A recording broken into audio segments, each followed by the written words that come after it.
समझ रहे, मतलब एक बटालियन अफवाह की है एनडीए में। पांच चार बटालियन में से एक एक बटालियन अफवाह की है। कभी कभी होता है ना बहुत हाँ। इजी, या फिर ऑलमोस्ट हर टाइम ज्यादा भी हार्ड पेपर नहीं आएगा, लेकिन हाँ। फिर भी आप सारे क्वेश्चन नहीं कर पाओगे अगर आपकी स्पीड नहीं है। You should never give up, because failures तो लाइफ में सर आएंगे आएंगे। And also one thing which SSB taught me कि whenever you are doing your task, never जज yourself, just focus upon the task. And जो regret वाला part है ना, ये सब एसएसबी से आने के बाद करना। तू चलता जा, तू चलता जा, तू चलता जा, तू बढ़ता जा, तू बढ़ता जा, तू बढ़ता जा, तू लड़ता जा, तू लड़ता जा, तू लड़ता जा, तू बढ़ता जा, तू बढ़ता जा, तू बढ़ता जा। जय हिंद, वंदे मातरम और भारत माता की जय। स्वागत है आपका द फौजी शो में। द फौजी शो में सामाजिक जिम्मेदारी की तरफ एक विनम्र कोशिश है। इस शो से इकट्ठा किया हर पैसा भारत के वीर फाउंडेशन में जाएगा, ताकि हमारे शहीद भाई बहन की फैमिलीज को कोई भी आर्थिक समस्या ना आए। आपकी एक लाइक, शेयर और सब्सक्राइब से किसी की सहायता हो सकती है, क्योंकि मैं खुद एक एक्स एनडीए हूँ और नेशनल डिफेंस एकेडमी में 3 साल ट्रेनिंग किया हूँ। मैं सम्मान करता हूँ हर उस भाई बहन का जो सरहद पर है, ताकि हम जैसे लोग, आप और मैं, चैन की नींद सो सके। जय हिंद, वंदे मातरम एंड भारत माता की जय। स्वागत है आपका द फौजी शो में। Today we have with us very special guest Aakash Kumar. Special इसलिए because he was earlier my student, then he went to AFPA, and AFPA में इसकी जो ग्रूमिंग की है नटराजन सर एंड को ने, so that is like everyone knows what AFPA is known for.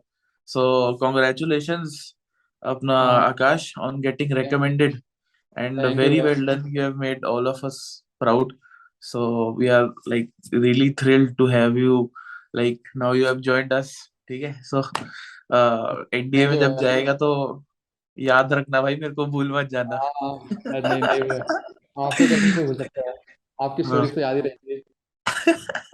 True. सो उसके बाद आकाश की स्पेशल बात ये भी है कि इसके 550 प्लस आ रहे रिटर्न में। ठीक है, सो हम बहुत डिटेल में बात करेंगे कि कैसे आप रिटर्न की तैयारी कर सकते हो, how he has done it. Then SSB preparation, he has taken guidance from AFPA, and how was that experience?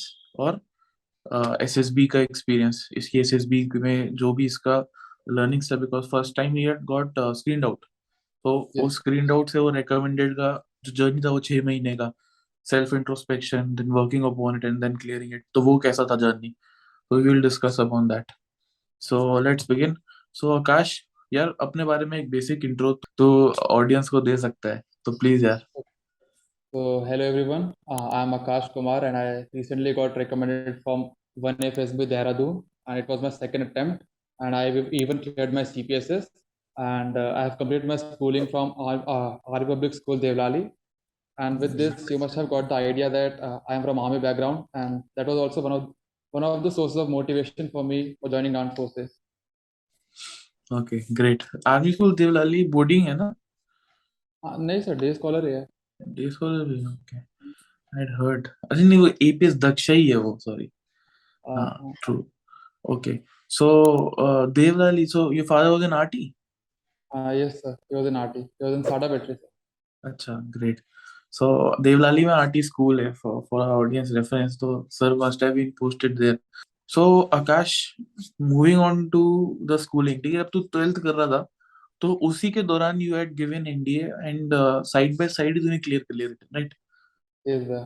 By being in 12th only, तो सितंबर वाला जो अटेम्प्ट था first. So how Yes did you manage both 12th की पढ़ाई and NDA? Sir. Actually NDA join करना था, ये clear था मेरा, मतलब 8th क्लास से। तो फिर when I move in class 11th I start my NDA preparation. And 11th में कुछ खास नहीं था, बस जो मैथमेटिक्स था तो वो प्रिपेयर करता रहा था मैं 11th से ही। तो मैथ्स तो वैसे भी मेरी बचपन से स्ट्रॉन्ग थी, तो ज़्यादा प्रॉब्लम हुआ नहीं था। तो वही फिर 11th में लगभग मैथ्स का 11th पूरा हो गया था 11th में ही। एंड 12th में भी वही मैथ्स सर मेरा वही था कि स्ट्रॉन्ग पॉइंट था, तो उसको मैंने सोचा कि अराउंड 200 प्लस तो मैथ्स में स्कोर करना ही है ना। तो ओके। उस पर मैं काम करता रहा था 11th क्लास से ही। एंड फिर इतना था कि उसके बाद ऐसे वैसे भी जो हमारा फर्स्ट अटेम्प्ट था वो सितंबर में होने वाला था, तो फिर उसके हिसाब से मेरी प्रिपरेशन चल रही थी। फिर बाद में एग्जाम भी पोस्टपोन हो गया, तो और टाइम मिल गया था। ओके, एंड ग्रेट फिर ग्रेट। जो साइंस का पार्ट था, उसके लिए तो फिर वो मेरे पास एक पाथ फाइंडर की बुक थी, वही सबके पास ही होती है लगभग। हाँ हाँ हाँ, इवन तो आई यूज्ड फिर इट। हाँ, तो वही पाथ फाइंडर की बुक से साइंस, मतलब इसमें जितने भी टॉपिक्स थे, फिजिक्स केमिस्ट्री बायो तीनों के, मतलब सब पढ़ लिया था मैंने उसमें से ही।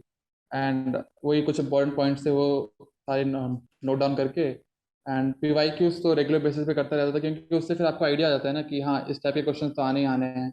एंड मैथ्स में तो सिर्फ पीआईक्यू का बहुत फायदा होता है, क्योंकि अगर आप देखोगे तो मैथ्स में जो पीआईक्यूज हैं, भले क्वेश्चन रिपीट नहीं होंगे, पर जो पैटर्न है, similar type pattern. Of question her type repeat होता है। जैसे स्टैटिस्टिक का प्रोबेबिलिटी है, उनके तो जो क्वेश्चन है ना, वो लिमिटेड है, बस नंबर्स चेंज करके वही डाल देते रहते हैं। तो इवन मैट्रिसेस डिटरमिनेंट्स का भी सेम है।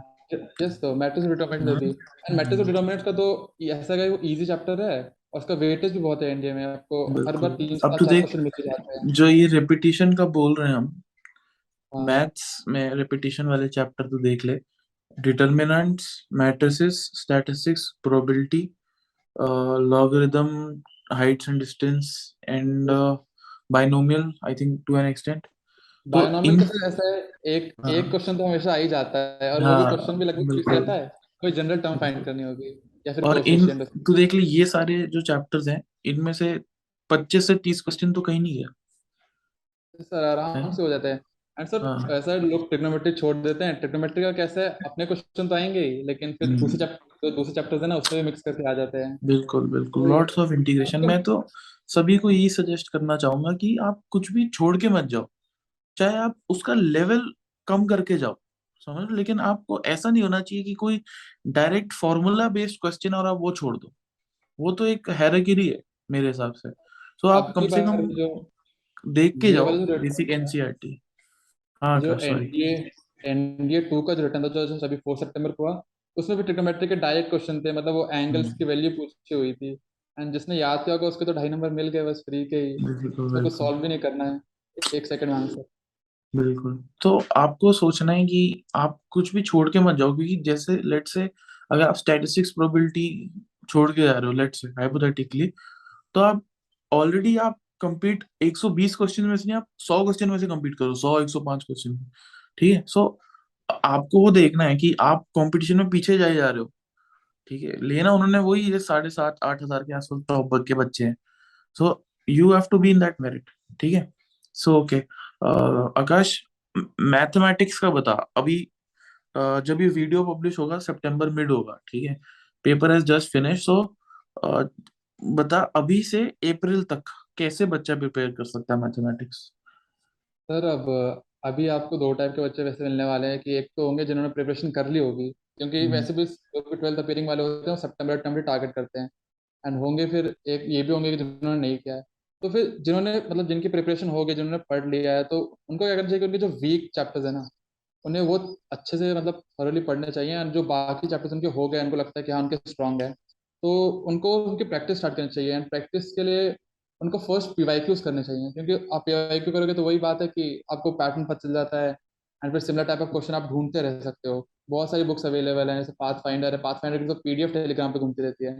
हाँ, तो मेरे व्हाट्सएप ग्रुप पे भी थी, अभी मैंने हटा दी बिकॉज कॉपीराइट इन्फ्रिंजमेंट आ रहा है, लेकिन हाँ, मेरे को कोई अगर मैसेज करेगा टेलीग्राम पे मैं डाल दूंगा उसको। सो हाँ, कंटिन्यू आती। तो फिर यही है। एंड फिर जिसने प्रिपरेशन स्टार्ट नहीं किया, तो उसको तो यही सजेस्ट करूंगा कि हाँ, एक कोई कोर्स फॉलो करे, क्योंकि बहुत बच्चों का क्या होता है ना, वो सेल्फ स्टडी करने बैठते हैं तो उनसे नहीं होती है, एंड उनके पास कोई प्रॉपर स्ट्रक्चर भी नहीं है।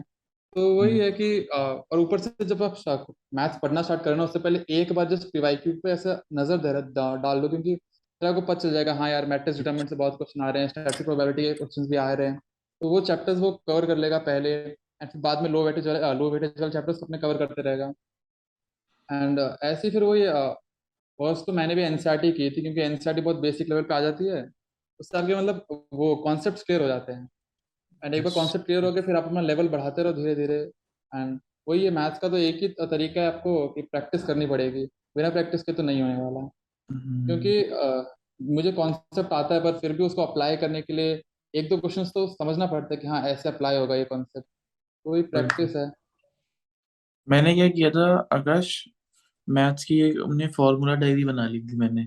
और उसमें जो भी फॉर्मूला शॉर्ट ट्रिक जो भी मैं पढ़ता था, क्वेश्चंस में देखता था, वो मैं उसमें लिखता रहता था। तो मैं पेपर से एक दिन पहले पाथ फाइंडर में ढूंढ नहीं रहा होता था कि यार कौन सा फॉर्मूला है वो यूज किया था, कौन सा वो शॉर्टकट था। तो वो एक कौन से आप पतली नोटबुक बनाओ और उसमें सारे फॉर्मूला लिखो and just revise that one day prior, ठीक है, सो दैट हाँ sir. You get some confidence. And formulas तो भूलना इज हेरेडिटी, ठीक है, कभी मत करना हो। सर फॉर्मूला बोलना तो सच में होता है, मेरे साथ भी हो गया था। मतलब 10th में पढ़ा था वो स्टैटिस्टिक्स में मोड बीडन का, और जो फर्स्ट अटेम्प्ट था एनडीए में, उसमें मैंने रिवाइज नहीं किया कि 10th का ये क्या ही हो जाएगा। उस टाइम पे फिर मेरे को फॉर्मूला नहीं आ रहा, याद आ रहा है कि मोड का फॉर्मूला क्या था उसमें, टेबलो फॉर्म में। तो फिर हो जाता है, हाँ उस टाइम पे फिर लगता है कि 2.5 नंबर बिल्कुल। गए। अच्छा, वर्स्ट पार्ट है, पता नहीं यूपीएससी में क्या उनका माया जादू है कि उनको पता है कि फॉर्मूला में क्या कंफ्यूजन होगा, तो कंफ्यूजन को सॉल्व यूज करके जो आंसर निकालते हैं ना, तो वो उसको भी डाल देते हो उसमें हाँ एमसीक्यू फिर में। ये रहता है, तो आपका तेरा गलत आंसर आंसर आ रहा है ना, निकलेगा वो भी तो मैच लेगा यार ये करेगा। तो इसमें भी है, ये सही है तो वो नहीं है, हाँ, ठीक है। होता तो है सर, उसका ये भी तो ध्यान बहुत ही रखना। होता है। हाँ एक्चुअली। अच्छा, एक चीज और मैं तुम कर सकते हो जो मैं भी करता था काफी, कि काफी क्वेश्चंस होते हैं ना, उसमें पूरा सॉल्व करोगे तो लंबा चले जाएगा, लेकिन काफी बार ऑप्शंस को क्वेश्चन में पुट करोगे तो जल्दी आंसर निकलता है। हाँ ये होते हैं सर, इसमें होता है ये जो सीक्वेंस सीरीज के क्वेश्चन आते हैं ना, हाँ, उसमें होता पॉलिनॉमियल्स, है ये कि अलजेब्रा, इसमें काफी होते हैं, सॉल्व नहीं करना इक्वेशन। है। हाँ, उस सम का बिल्कुल कोई दे देगा आपको इक्वेशन की, सम की इक्वेशन ये है, फाइंड एन, अरे वैल्यू डालो, आंसर आ जाएगा अपने आप। सॉल्व बिल्कुल करेंगे तो बिल्कुल कितने स्टेप्स लगेंगे। बिल्कुल। वो उसमें होता था ना क्वाड्रेटिक में, एक्स की वैल्यू डाली, सीधा हाँ ही आंसर हाँ आ गया। हाँ। ठीक है, वही है कि ये भी एक चीज अपने दिमाग में रखना to our audience. Okay. So maths तो चल तूने बता दिया, मैथ्स का बुक कौन सी यूज की थी, पाथफाइंडर और एनसीईआरटी, राइट, बस। बस सर मैंने आर डी शर्मा भी सॉल्व कर ली थी, मतलब ऐसे बोर्ड्स के लिए प्रिपरेशन कर रहा ओके था तो उसमें कर लिया ओके। था। बोर्ड्स में कितने हैं तेरे मैथ्स में? 100 सर। कमेंट सेक्शन में इसको भर के गालियां देना प्लीज, आकाश कुमार, और कोई अच्छी सी गाली देना, ठीक है प्लीज। आज तक मेरी ओके सो, जिंदगी में मैथ्स में 2 से ज्यादा नंबर नहीं कटे हैं सर स्कूल में। ओ हाई, गुड यार, मतलब 100 तो इज एक्सट्रीम। वो एक सर्टिफिकेट मिलता है ना सीबीएसई वालों को, हाँ सर अभी तक आया नहीं। तेरे को मिलेगा ना वो पॉइंट, क्या बोलते हैं उसको, .1 या कुछ ऐसा पॉइंट होता है वन ना। सर, 0.00 0.01% वो होता है। ओके, और बाकी सब्जेक्ट्स में कितना देते थे? सर मैथ्स ओवरऑल 96.2 थे, वही मैथ्स में 100, एंड आईपी में भी 100 है, फिजिक्स में 97, केमिस्ट्री में 94 और इंग्लिश में 90। जेई मेंस दिया था तूने? हाँ दिया था ना। क्या हुआ उसमें? तो 95% आई है। जेई मेंस में? हाँ तो कौन सा कॉलेज मिल रहा है तेरे को उसमें? सर मैं ले ही नहीं रहा। नहीं बट बता, तो कोई आइडिया? मैंने सर्च ही नहीं किया था सर कि कौन सा कॉलेज मिलेगा। मैंने सोच यार लिया था बट, कि एनडीए नहीं होगा तो फिर ड्रॉप लेके सीधा आईआईटी के लिए प्रिपरेशन करूंगा। ओके, गुड यार, वेरी गुड आकाश। इतना 96 मेरे भी आए थे एक बार, नर्सरी में, मतलब नर्सरी में था। So, 96 नहीं आए मेरे। ओके। सो आकाश यार, वेरी गुड यार, मैं तो स्पीचलेस हो गया हूँ, इतने 100 नंबर, भाई साहब। चलो, मेरा भाई भी तेरा ही क्लासमेट है, तो उसके 67% आए अभी, तो हमने घर में केक काटा है कि भाई सेलिब्रेशन 67, और तेरा उल्टा ही ऑलमोस्ट 96, भाई जोश टाइप यार, रोडी सल्यूट मेरा।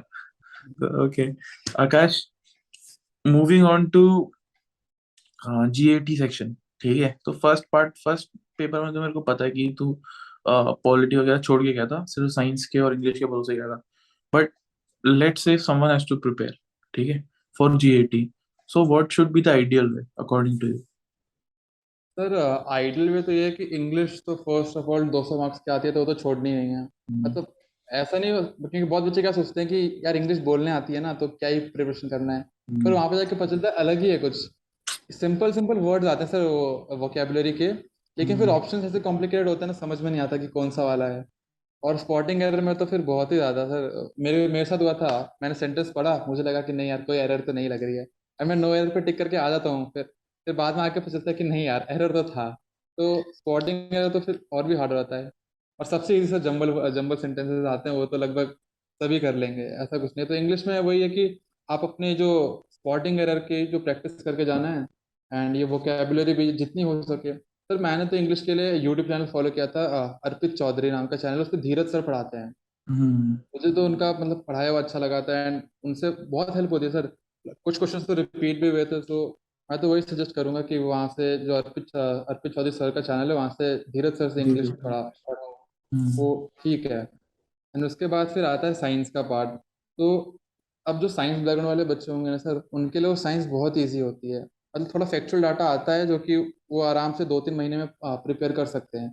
तो वही है हम्म। कि जो साइंस स्टूडेंट है वो जो साइंस के फिजिक्स और पर्टिकुलर फिजिक्स और केमिस्ट्री की जो फैक्चुअल जितने भी डाटा हैं वो पढ़ लो, क्योंकि न्यूमेरिकल से बहुत बेसिक आने वाले हैं 9-10 लेवल के, तो वो तो सॉल्व हो जाएंगे। हम्म। एंड फैक्चुअल डाटा भी लोग वो पढ़ के जाएंगे ना, तो अराउंड फिजिक्स और केमिस्ट्री से ही सिर्फ अराउंड 120 मार्क्स 150 मार्क्स तो आराम से आ सकते हैं। आ सकते हैं। एंड उसके बाद फिर वही बायो भी कर, जो फिर मैंने क्या किया था कि बायो भी कर लिया था। हम्म। मैं सोचता कि साइंस और इंग्लिश पूरा करके जाऊंगा, तो फिर जो बायोलॉजी वाला पार्ट है वो भी पाथफाइंडर के बुक से जितने भी उसमें हम्म। पॉइंट्स दिए हुए थे सारे पढ़ लिए थे, पर्टिकुलरली वो जो सेल चैप्टर है उससे बहुत क्वेश्चन आते हैं। हाँ। तो जब फर्स्ट अटेम्प्ट में जब मैं गया हूँ ना, तब भी मैंने सेम किया था जैसे तू बोल रहा है, पाथ फाइंडर से सिर्फ अपना साइंस सेक्शन पढ़ के चले गया, क्योंकि ये तो पता है कि फिजिक्स केमिस्ट्री में कि हाँ इजी आएगी, ठीक है, लेकिन अब एनसीईआरटी खोलने बैठ जाओगे तो आई थिंक गलत अप्रोच है।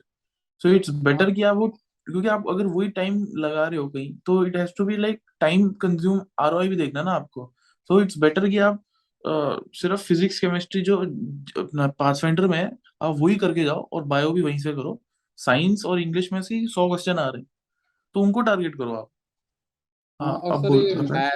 मैथ्स के सेक्शन में मुझे एक और एक चीज़ ऐड करनी है कि आपको मैथ्स में ना स्पीड पे भी ध्यान देना है, हम्म। क्योंकि एनडीए में क्या हो जाएगा ना कि पेपर कभी कभी होता है ना बहुत हाँ। इजी, या फिर ऑलमोस्ट हर टाइम ज़्यादा भी हार्ड पेपर नहीं आएगा, लेकिन हाँ। फिर भी आप सारे क्वेश्चन नहीं कर पाओगे अगर आपकी स्पीड नहीं है। तो ओ- स्पीड पे भी वर्क करना बहुत ज़रूरी है मैथ्स में तो पर्टिकुलरली, क्योंकि जीएटी के पेपर में तो बहुत टाइम बच जाता है लास्ट में, मैथ्स में नहीं बचता है।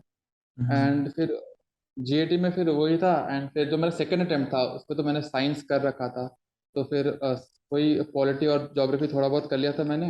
तो वही अब साइंस बैकग्राउंड से नहीं है, तो उसको यही सजेशन है कि जो 9-10 की बेसिक साइंस है ना उतना आप पढ़ ले, वही पाथफाइंडर के बुक से पढ़ेगा ना तो भी इनफ है, क्योंकि उससे ज़्यादा और कुछ आता नहीं है, मतलब कहीं एक्स्ट्रा क्वेश्चन तो मेरे को आज तक नहीं मिले, वही सेम रिपीटेड क्वेश्चन, तो रिपीट नहीं होते पर वही लगभग सेम पैटर्न के आसपास ही रहते हैं। तो वही, या टॉपिक फिजिक्स वही में है। ऑप्टिक्स के आते हैं, काइनेमेटिक्स के आते हैं, हाँ सर, मैग्नेटिज्म इलेक्ट्रिसिज्म के आते काइनेटिक हैं। काइनेमेटिक से एक हाँ। तो ग्राफ पूछ लेते हैं, तो वही है ग्राफ भी हाँ। करके जाना है। अच्छा, एंड केमिस्ट्री में एक चीज और मैं बताना चाहूंगा लोगों को कि फिजिकल केमिस्ट्री पे फोकस करना, ठीक है। इनऑर्गेनिक ऑर्गेनिक पे कम ही रखना, फिजिकल पे ज्यादा क्वेश्चन बनते हैं, ठीक है। अपना आकाश, बायोलॉजी में क्या ध्यान देना, सेल्स और सर ये सेल के बारे में आता है, and ये न्यूट्रिशन चैप्टर है ना उसमें से क्वेश्चन ज़्यादा आते हैं। हाँ। एंड वही न्यूट्रिशन में फिर आप जब पढ़ोगे कार्बोहाइड्रेट सब के बारे में, तो वो कैसे डाइजेस्ट होते हैं वो सब भी थोड़ा बहुत पढ़ लोगे तो बहुत है। एंड पहले सर मैंने जो पैटर्न पीवाईक्यू सॉल्व करता था तो मैंने एक पैटर्न फॉलो किया था कि पहले डिजीजेस से क्वेश्चन आते थे, लेकिन पिछले 2-3 साल में तो मेरे को मतलब कम ही क्वेश्चन मिले हैं डिजीज चैप्टर से। Current affairs. तो करंट अफेयर्स मतलब एक्स्ट्रा कुछ प्रिपेयर तो नहीं करता था, जो एसएसबी के लिए वही रोज इंडियन एक्सप्रेस पढ़ता था, एंड वर्ल्ड अफेयर्स चैनल है तो हाँ, यूट्यूब पे, प्रशांत आंसर एंड का, स्टडी, हाँ। हाँ वर्ल्ड अफेयर्स स्टडी बढ़िया। आईक्यू। इन स्टडी आईक्यू के तो सारे वीडियोस नहीं करता था, कुछ कुछ वीडियोस फॉलो करता रहता था, तो उससे सर करंट अफेयर के इतना भी करोगे तो जैसे भी सारे अटेम्प्ट मुझे करने नहीं थे तो ऑलमोस्ट 2-3 हो ही जाते थे यस। जो क्वेश्चन आते यस। थे उनसे। ओके। फिर जब तू दूसरी बार गया तो तूने आई थिंक बाकी सब्जेक्ट्स भी हिट किए, पॉलिटी, सर ज्योग्राफी वगैरह पॉलिटी तो। अच्छे से कर ली थी एंड ज्योग्राफी ऊपर ऊपर से देख लिया था। ओके, ये तो कहाँ से ऐसे किया हुआ था? क्या, मैंने पॉलिटी स्टार्ट किया था, ये डिफेंस वाला चैनल है, फिजिक्स वाले का ही चैनल है, हम्म। डिफेंस वाला। तो उस पर मैंने पॉलिटी स्टार्ट किया, मुझे इंटरेस्टिंग लगने लगी, तो फिर मैंने वो पूरे उनकी पॉलिटी की सीरीज खत्म कर दी थी देखते देखते। ओके। तो वही पॉलिटी था, पॉलिटी कवर कर लिया था, एंड फिर वो फिर थोड़ा टाइम और बचा हुआ था, ज़्यादा नहीं था बस थोड़ा सा था, तो ज्योग्राफी को ऊपर ऊपर से देख लिया था वो पाथ फाइंडर से ही। ओके इतना ही कहते ग्रेट। हैं ना, फिर अराउंड 330 आ गए थे जीएटी में इतने से ही। ओके, मेरे को तो लग रहा है अगर 550 प्लस है तेरे, और कॉन्फ्रेंस कितनी देर चली तेरी तकरीबन? सर मेरी कॉन्फ्रेंस सर बहुत छोटी सी सर, 1 मिनट फिर में तो मतलब वेटिंग मेरे को टाइम तो 1 मिनट में था। लग रहा है कि तू 550 प्लस है रिटर्न में। कॉन्फ्रेंस का तो चलो नहीं बोल सकते, लेकिन हाँ 550 प्लस तो आराम से टॉप 10 तो कहीं नहीं है। सर टॉप 10 क्या हो रहा है सर, टॉप 50 तक तो आ ही जाएगा ऐसा सोचा है। टॉप 50 तो ज्यादा बोल दिया तूने, humble, trying to be humble and all, but हाँ टॉप 10 तो मेरे को लगता है आएगा। तो चल बढ़िया है, थंबनेल अपडेट करूंगा फिर मैं 2 महीने बाद। ए आई हाँ R sir. A I R one कभी नहीं आया मेरे पास। नहीं, A I sir R one आएगा। सीडीएस का है। सीडीएस का है। AIR 4 आया है, चैतन्या आर आई एक एम मैं सी एक का बच्चे था को वो। जानता हूँ जिसकी शायद AR1 आ सकती है, मेरी बैच का था, अभी मेडिकल्स के कौन? लिए गया है। सर है अर्पित नाम है उसका, मेरे साथ रिकमेंड हुआ है, बोल रहा है अराउंड 650 स्कोर है उसका रिटर्न में। हाँ उसको बोल मेरे साथ आएगा। क्योंकि मैंने पिछली बार AIR 1 हाँ। को कांटेक्ट किया तो उसने डिक्लाइन कर दिया, उसके पेरेंट्स ने अलाउ नहीं किया। हम्म। उसने कहीं और सर जाके इंटरव्यू दे दिया। ठीक है। पिछली बार भी जो AR1 था वो भी मतलब गांधीनगर से ही था, मतलब मेरे बैच में ही था, हाँ। मैं स्क्रीन हो गया, वो AR1 आ गया। और फिर मैंने उसको कांटेक्ट किया तो उसने बोला पेरेंट्स ने मना कर दिया, उसने किसी और को जाके इंटरव्यू दे दिया। ठीक है। फिर मैंने शरण ढाका को कांटेक्ट किया। ठीक है। हाँ। जो गर्ल्स की टॉपर थी, तो उसने भी पेरेंट्स का बोल के मना कर दिया। और वैसे उसने पूरे न्यूज चैनल पे हर जगह इंटरव्यू दिए। ठीक है। सो वो यार थोड़ा सा मतलब फनी सर था, लेकिन चलो ठीक है, इट्स देयर चॉइस। हम सर हम भी 3 दोस्त थे हम लोग, मतलब पिछली बार साथ में रिजेक्ट हुए थे, सेम गांधीनगर से ही। एंड हाँ। इस बार फिर हमने साथ में प्रिपरेशन की थी, हमने भी सोचा था कि हम तीनों रिकमेंड हो गए तो हम तीनों एक साथ आपके चैनल पे इंटरव्यू देंगे। तीनों हो गए थे कौन कौन? रिकमेंड, हम एक कौन कौन? सर मैं, एक मैं हूँ, एंड हाँ। एक सर अभय राज है, सर आपके BOAC कोर्स का ही है, अभय राज सिंह भाटी। अभिराज, हाँ एंड हाँ एंड एक ये प्रियम साहू। हाँ। मेरे को आई थिंक अभिराज का मैसेज आया अभी कि हाँ सर। मेरे को रिकॉर्ड करना है। तो हाँ आई थिंक उसके साथ होगा। चलो हम्म। गुड यार। अच्छा। अच्छा मजा आया ये चैट करके। आई थिंक रिटर्न का तो काफी एक्सटेंसिवली कवर कर दिया। Now let's transition to SSB। ठीक है। अभी SSB में first time you have got screened out, उस टाइम क्या रीजन था? What do you think, what went wrong? Sir actually हुआ है, OAR अच्छा गया था मेरा, एंड बहुत ही अच्छा गया था, मतलब I was expecting OAR1, OAR rating 1। Then उसके बाद फिर मुझे लगा कि हाँ यार अब नरेशन करनी है, एंड उसके बाद स्क्रीनिंग हो जाऊंगा। तो फिर ओके। वही अच्छी खासी स्टोरी बनाई, नरेशन भी स्टार्ट कर दी थी मैंने। तो नरेशन में क्या प्रॉब्लम होगी, एक्सीडेंट वाली पिक्चर थी तो उसमें फर्स्ट एड था, मैंने फर्स्ट एड का पॉइंट लिखा था, नरेट करते टाइम भूल गया। तो फिर मैं उसको ना स्टोरी में बीच में कहीं ऐड करने का ट्राई करा था, उसके चक्कर में मेरी जो स्टोरी का स्ट्रक्चर है वो थोड़ा सा बिगड़ गया था। एंड उसके बाद फिर GD स्टार्ट हुई तो एकदम फिश मार्केट सिचुएशन बन रखा था, मतलब हमारे ग्रुप में तो बस 2 बंदे बोल पाए थे, एंड फिर वही स्क्रीनिंग भी 2 ही हुए। Got it. आकाश, एक्सीडेंट वाली पिक्चर डिस्कस की थी ना हमने? हाँ सर, तो की तो थी, पर फिर हो जाता है वहाँ पे, अभी क्या ही बताऊँ सर। प्रेशर वो में ना। हुआ ये ना सर, नरेशन में पता नहीं, मैं फर्स्ट एड, वो जो फर्स्ट एड वाला पॉइंट था ना वो भूल ही गया था, मतलब फिर याद भी आता है कि भूल गया, फिर इस चक्कर में स्ट्रक्चर थोड़ा सा चेंज कर दिया मैंने। चल कोई बात नहीं, अब कुछ नहीं कर सकते उसका, है ना। इट्स हाँ all sir. In the past. उसमें उस रिटर्न में कितने बनते थे तेरे? सर उसमें 4, और उसका रिजल्ट आ गया था सर 485 से। Okay okay. चल बढ़िया है, मतलब इसमें उसमें टॉप 100 में आ रहा था, इसमें टॉप 10 में आ जाएगा। चल। जो टॉप की 3 होते हैं ना, AIR 1 2 3, उनको मतलब मेरे कोर्स में हुआ था कि उनको प्रेसिडेंट से मिलाने लेके जाते हैं। अच्छा, NDA में। हाँ। नहीं नहीं, NDA से लेके जाते हैं। अच्छा, प्रेसिडेंट से। हाँ। हाँ प्रेसिडेंट से। A R president of one India या फिर प्रेसिडेंट ऑफ ये बोर्ड जो भी NDA। अरे इंडिया है, प्रेसिडेंट ऑफ इंडिया। ठीक है। उससे मिलाने लेके जाते हैं। तो हमारा तो AIR 1 महाशय साहब मिलकर आए, फिर NDA ही छोड़ दिया उन्होंने। चलो एनीवेज। हाँ आकाश, उसके बाद now you have got screened out. ठीक है, तो वो इंट्रोस्पेक्शन काम कैसे किया, and then you went to AFPA. So AFPA में how are things different from others, like what did you feel, what was the sir. Change that time? तो आफ्का में डिफरेंस ये है कि सर जो आफ्का वाले हैं ना, मतलब जो सर है नटराजन सर, उन्होंने एक्चुअली साइकोलॉजी में PhD कर रखी है, तो बड़े एक साइंटिफिक वे में पढ़ाते हैं बच्चों को।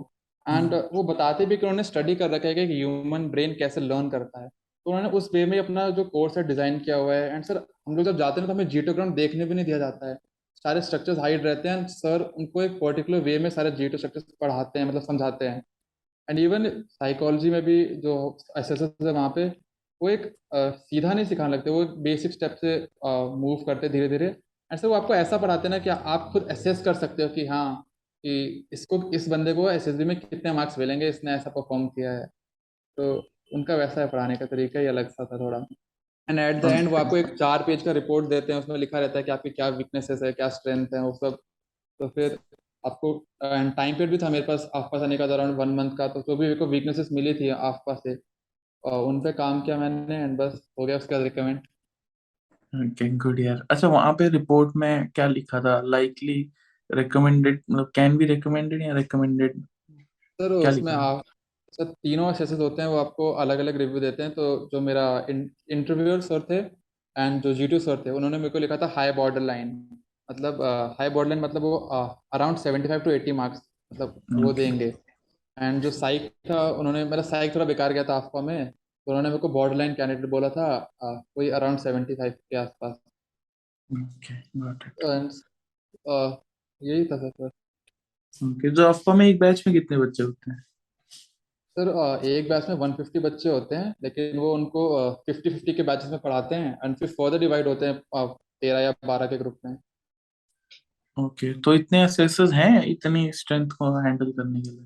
सर हमारी एक्चुअली होता है, हमारी क्लासेस सुबह से चलती है ना, सुबह 6 बजे से लेकर रात शाम के 6-7 बजे तक चलती रहती है, तो फिर हो जाता है, अच्छे से हो जाता है।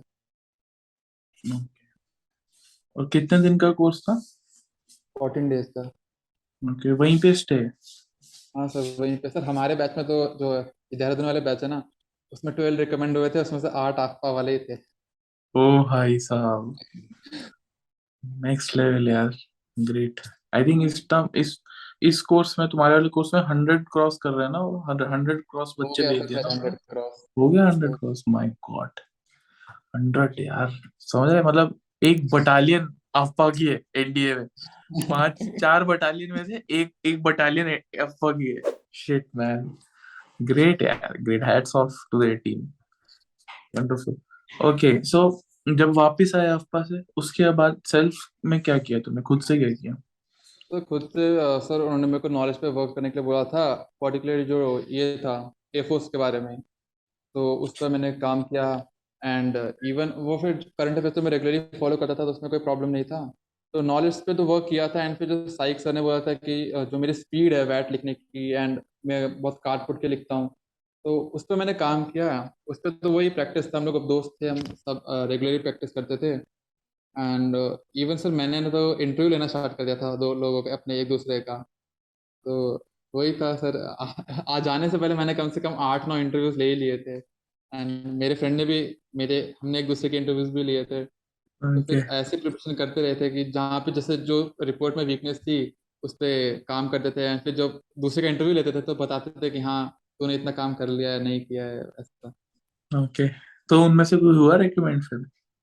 हाँ सर, अभी हम तीन, ये अभय, मैं, प्रियम, सब बहुत हो गए रिकमेंड तो अभी। जैसे हर रूम से लगभग 2 तो हो ही गए, मेरे रूम से 2 हो गए, मेरे साइड रूम से 2 हो गए, फिर कुछ के तो अभी मेडिकल भी चल रहे हैं। ग्रेट। तो वहां पे जैसे जो लोअर, कभी कभी ऐसे काफी बच्चे होते हैं, लाइक आई हैव सीन कि कम्युनिकेशन स्किल्स थोड़ी वीक होते हैं, दे आर नॉट, लाइक हाँ उनमें वो बात अभी इस एट प्रेजेंट है ही नहीं कि वो अभी इस समय क्लियर कर सके।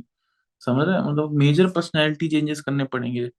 सो उनको उनके साथ कैसे प्रिपेयर करते हैं वो लोग? सर, उनको भी कैसे हमारे साथ ही प्रिपेयर करवाते हैं। एंड सर लेकिन आफ्का में कैसा है कि अगर आपको वापस करना जाना है आफ्का, तो आप जा सकते हो, आपको ज़्यादा चार्जेस नहीं लगते हैं, एक्स्ट्रा चार्जेस नहीं लगते, बस मेस का लगता है, शायद मेस और हॉस्टल का फीस लगती है। एंड सर और हमारे मतलब आपका में एक सचित सर हैं, मतलब हैं, तो वो उन लोगों को छोड़ते नहीं, मतलब बहुत गाली वाली दे के सिखाई देते हैं। मतलब उनको ऐसे एक लेवल पे लेके आते हैं कि उनके मुंह से अब निकलेगा ही निकलेगा, मतलब ऐसा कुछ तो निकलेगा लेकिन उनके मुंह से, लेकिन जरूर निकलेगा। Very good, very good. ये बेसिकली वही एनडीए वाला हाल हो गया कि वो बंदा जो हाँ भाग नहीं रहा, उसके पीछे डंडे मार के भगाओ उसको, बट हाँ उसको लेकर आओ बाकियों के साथ। सर, वो जो सच्चे सर ग्रेट। थे वो तो हमको आइडिया देते रहते थे कि इसके साथ कंबल परेड करनी है आज में रात में, ऐसे ऐसे। मेरे टाइप की जगह लग रही है। बहुत किया यार कंबल पे। चलो एनीवेज, इसके बाद अब वापस आ गया, एसएसबी चले गया। हाउ वाज दैट एक्सपीरियंस 5 दिन? सर एक एसएसबी एक दिन में बताना। सर 5 दिन तो हमारा फर्स्ट डे था सर। इस बार जो स्क्रीन आउट के बैच में था ना सर, तो स्क्रीनिंग बहुत ही आसान होती है सर स्क्रीन आउट के बैच में। मैं गया, स्क्रीनिंग वही अन्वेषण तक सब बेस्ट था। ग्रुप डिस्कशन स्टार्ट हुआ। मैं इस टाइम प्रिपेयर था फिश मार्केट के लिए अच्छे से, लेकिन स्क्रीन आउट का बैच था, हम दो तीन लोग बोल रहे हैं और कोई कुछ बोल ही नहीं रहा है। मतलब एकदम शांत ग्रुप है, मतलब हमारे पॉइंट्स खत्म हो जा रहे हैं एंड वो बोल ही नहीं रहे हैं, तो फिर बोलो भाई स्ट्रेस। कुछ, वो वाला जोश टाइप ग्रुप है बेसिक ऐसे। हाँ, बट तू दूसरी बार क्या होगा, तो रिपीटर होगा ना तू? नहीं स्क्रीन आउट के बैच में था, स्क्रीन आउट वाला अलग सा अच्छा, बैच आता है स्क्रीन आउट उनका। रिपीटर। हाँ। वाह, वेरी नाइस। तो फिर इस टाइम तो स्क्रीनिंग बहुत इजी हो गई थी एंड हम्म। हाँ, स्क्रीनिंग करके आया, फुल कॉन्फिडेंस था कि यार इस बार तो स्क्रीनिंग हूँ। एंड अच्छे से फिर वही लंच वंच किया, स्क्रीनिंग हो गया उसके बाद। एंड फिर सर हम सब थक तो गए थे क्योंकि खड़े थे बहुत देर से। उसके बाद फिर हमारा एयरफोर्स में शाम को ही साइक हो जाता है अराउंड 5 o'clock। तो हम्म। साइक के लिए हमें बुलाया। पर सर साइक में मेरे साथ हुआ क्या कि हमें इंस्ट्रक्शंस दिए थे कि जब टैट की पिक्चर चेंज होगी तो आपको बज साउंड सुनाई देगा, एंड मैंने प्रैक्टिस बज साउंड के साथ की हुई है। तो फिर वही मैंने फर्स्ट स्टोरी लिखी एंड साउंड वाउंड कुछ नहीं आ रही, तो फिर मैं अपना वही स्टोरी रिवाइज कर रहा हूँ। फिर एक टाइम पर मुझे लगना कि यार टाइम तो बहुत हो गया है। मैंने ऊपर देखा ना, तो फिर देखा कि जो साइड वाले लोग हैं उन्होंने सेकंड स्टोरी स्टार्ट भी कर दिया, उनकी दो तीन लाइन खत्म भी हो गई। तब मुझे रियलाइज हुआ कि यार सेकंड पिक्चर तो छूट गई मेरे से। एंड उस टाइम पे थोड़ा पैनिक हुआ था, पर फिर वही 4 मिनट होते हैं बहुत है उसमें, फिर अपने आप को कंट्रोल किया, शांत किया। एंड फिर जो नेक्स्ट बाकी थे, बाकी जो सारी स्टोरीज थी बढ़िया लिखी थी। एंड इवन वैट भी मैंने अराउंड 56 किए थे एंड 45 या 60 अच्छे से हो गई थी। बस ये हम्म। जो था क्या बोलते हैं, टैट की एक पिक्चर छूट गई थी, इसका मुझे लग रहा था बहुत। और पहले नहीं लगा, जब रात में गया ना, मतलब बेड पे अकेले था, तब थोड़ा रिग्रेट होने लगा कि यार एक पिक्चर छूट गई यार, शिट। एंड उसके बाद फिर थोड़ा दुख सा महसूस, बहुत दुखी दुखी लग रहा था मुझे अपना मन। एंड फिर उस टाइम मैंने डिसाइड किया कि यार नहीं, अगले दिन तो बढ़िया करना है, अगले दिन जीटीओ है, उसमें बढ़िया नहीं किया तो फिर रिकमेंड नहीं होऊंगा। तो फिर वही नेक्स्ट डे से हमारा जीटीओ स्टार्ट हुआ था। एंड हमारे जीटीओ सर बहुत बढ़िया थे सर, मतलब यंग थे, स्क्वाड लीडर ही थे वो, तो बहुत यंग थे and cool cool type of personality थी उनकी। एंड वही हमारे वो भी थे 5 दिन जो एसएसबी थे, उसमें मतलब हमारे जो होते हैं डीएसओ सर थे हमारे वो। हाँ तो फिर उनके साथ अच्छी खासी मतलब इंटरेक्शन होती थी, तो मज़ा ही आता था। फिर जीटीओ भी मतलब बहुत बढ़िया गया था मेरा, जीडी जीपी सब बढ़िया गया। तो फुल कॉन्फिडेंस आ गया था कि यार ये तो इतना बढ़िया गया ना कि सर तो मुझे मना कर ही नहीं सकते, मतलब रिजेक्ट कर ही नहीं सकते, ऐसा हो गया था। एंड जीटीओ में सर मेरे यही प्रॉब्लम हो गई, मतलब मेरी क्या, मतलब हमारे ग्रुप में बहुतों के साथ हो गई थी कि जब हमारा सेकंड जीडी का टॉपिक था ना, वन इंडिया हम्म। वन इलेक्शन था। एंड उसके बारे में किसी का कुछ पता ही नहीं, सिर्फ 2 या 3 बच्चे इनको पता है। तो हम्म। उन्होंने स्टार्ट किया। तो पहले 2-3 मिनट तक तो मैं, 2-3 मिनट नहीं मतलब 1-2 मिनट तो मैं समझते रहा कि टॉपिक क्या है। एंड उसके बाद मैं और एक बंदा चेस्ट नंबर 20, वो मेरे सामने बैठता है एग्जैक्ट। हमने उस टॉपिक को एक्चुअली ऐसा परसीव कर लिया कि one India one politic, one India one party है। हम उस पर डिस्कशन स्टार्ट कर दिया हमने। एंड उसके बाद जीटो सर को देख रहा था, मतलब कभी कभी नजर चली आती है, तो वो थोड़ा लग रहे थे डिसअपॉइंटेड था, और मेरे को उस टाइम पे समझ में नहीं आया क्यों लग रहे हैं। फिर वही अच्छे से मतलब पूरा शायद 15 मिनट का हमारा अच्छा डिस्कशन चला था इस पे, वन इंडिया वन पार्टी पे। फिर बा, फिर बाहर आए तो फिर वो जो जिस बच्चे को वादा था वो बोलता है कि यार हम कुछ भी बोल के आए हैं, ऐसा तो कुछ नहीं था। फिर तो समझ आया कि हाँ यार वो सारे तो थोड़ा डिसअपॉइंटेड से क्यों लग रहे थे। हाँ, एंड फिर बढ़िया जीपी भी है। बढ़िया था। एंड सर कॉन्फ्रेंस पीजीटी में भी क्या थे। होगा? कॉन्फ्रेंस में सर हुआ ये सर, मैं एक्चुअली मैं बताता हूँ कि मैंने कुछ लोगों को जज किया था कि हाँ यार इनका हो सकता है। उन सबकी हम्म। कॉन्फ्रेंस का जो वेटिंग पीरियड था ना बहुत लंबा चला था, किसी का 8 मिनट 9 मिनट 10 मिनट। एंड मेरी बारी आई तो मेरे को लगा मेरा भी चलेगा, मैं भी अपने आप को पोटेंशियल कैंडिडेट मानता था। पर हुआ ये कि मतलब 1 मिनट भी अच्छे से वेट नहीं किया मैंने, एंड मेरे को अंदर बुला लिया। तब मेरे को थोड़ा सा लगा कि यार लगता है, वैसे तो ये भी हो सकता था कि मैं क्लियरली रिकमेंड हूँ, पर मेरे माइंड में एक ख्याल आया कि यार नहीं, मैं नहीं हूँ, उन लोगों ने मेरे को रिजेक्ट कर दिया, इससे मेरे पे डिस्कशन नहीं किया। एंड उसके बाद फिर मैं अंदर गया, मतलब मैं अच्छे से बैठा भी नहीं, एंड वो जो प्रेसिडेंट ऑफ बोर्ड थे उनके साइड वाले बंदे ने बोलना शुरू किया। तो मेरे को तो पहले देखने में लगा कि कौन वो बात कर रहा है मेरे से। उन्होंने बोला कि स्टे कैसा था, ये कैसा था, ओके गुड लक। अच्छा चुप, मतलब अच्छे से बैठा भी नहीं, एंड मेरे को बाय बोल दिया उन्होंने। तो फिर वही था, बाहर आया फिर थोड़ा दुखी दुखी सा कि यार नहीं लगता है, नहीं होगा। मतलब होप धीरे धीरे होप मेरी कम होती जा रही थी। एंड हम एयरफोर्स में अराउंड 73 बच्चे स्क्रीनिंग हुए थे, तो कम से कम 4-5 घंटे की कॉन्फ्रेंस थी। तो वही 4-5 घंटे उदास बैठा हुआ था कि यार शिट, अब तो लगता है कि वापस अटेम्प्ट देना। मैं टीएस एंट्रेंस के बारे में सोचने लग गया था, नेवी टेक आने वाली है, टीएस है। फिर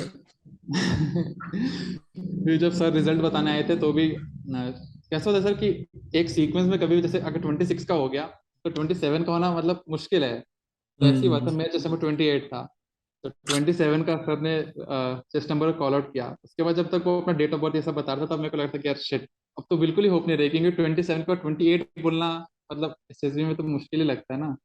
फिर लेकिन हुआ, फिर 27, 28, 29 हम तीनों ऐसे लाइन में रिकमेंड हो गए थे। गुड यार, great. So thanks Akash, thanks a lot for coming on thank our you. platform. I think हमने दोनों के बारे में काफी तूने डिटेल में बताया, return and SSB. So thank you very much. For our thank you viewers, sir. please like, share and subscribe. Spread this video as much as you can. And we have hit 25,000 क्या बोलते subscribers, और अभी अगले हफ्ते हमारा 1 साल होगा. So I think it's going good. So इसको अपने दोस्तों में फैलाओ थोड़ा, इसको थोड़ा और पॉपुलर करो, वायरल करो. ठीक है. And thanks Aakash for coming on our platform. Aakash, एक क्वेश्चन जो हम हर बच्चे से पूछते हैं, जो भी अभी एकेडमी जाने की जैसे बारी आई थी तेरी, so what is the one message which you would like to give to everyone out there who is preparing, who has seen failure, अभी अभी स्क्रीन आउट हो क्या है, रिटर्न नहीं निकला है, so what is your sir message to them? तो message यही है कि you should never give up, because failures तो लाइफ में सर आएंगे आएंगे। And also one thing which SSB taught me कि whenever you are doing your task, never जज yourself, just focus upon the task. And जो regret वाला part है ना, ये सब एसएसबी से आने के बाद करना, क्योंकि जब आप ये सब काम एसएसबी के अंदर करने लगोगे कि आप अपना टास्क पे फोकस नहीं कर पाओगे एंड आप डिमोटिवेट होते जाओगे। तो you should just focus on your task, never prejudge yourself and never give up, because mental stamina जो है वो one of the OLQs है. So that's all, sir. Okay, so thank you Akash, and all Thank the best for your tenure at NDA. 3 years है, you. and I hope you get my squad. ठीक है, champion India. Thank you, sir. चलो, take care.